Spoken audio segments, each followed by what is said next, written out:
Ցրտահարությամբ եւ կարկուտով սկսված գյուղատնտեսական տարին ծանրը լինելու գյուղացիների ու թանկ նորահաստ միրգ բանջարեղենին սպասողների համար միջին վիճակագրական հայաստանցին տարեկան գնում է թարմ ու վերամշակված 8-ից 10 կիլոգրամ ծիրան, որի 1 կիլոգրամն այս տարի կարժենա 500-ից 1000 դրամ։ Ծիրանի բերքի միայն 10-15%-ն է քաղվելու։ Հայաստանի agrarագյուղացիական միավորման տվյալներն են։ Արտահանման մասին համարյա թե խոսք չի լինի, ինչպես անցյալ տարի մոտ 20000 տոննա արտահանեցինք,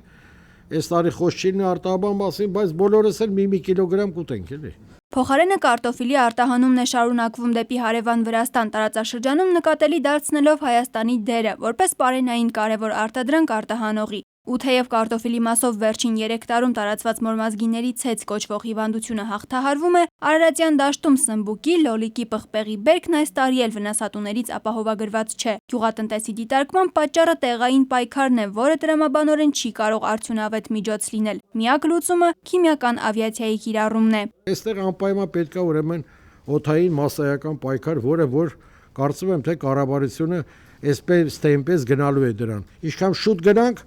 այնքան շուտ կունենանք ուրեմն հաջողություն։ Ագրարագյուղացիական միավորումը զերծ է մնում գյուղնախարարությանը քննադատելուց, քանի դեռ չի լրացել նոր կառավարության աշխատանքային 100 օրը։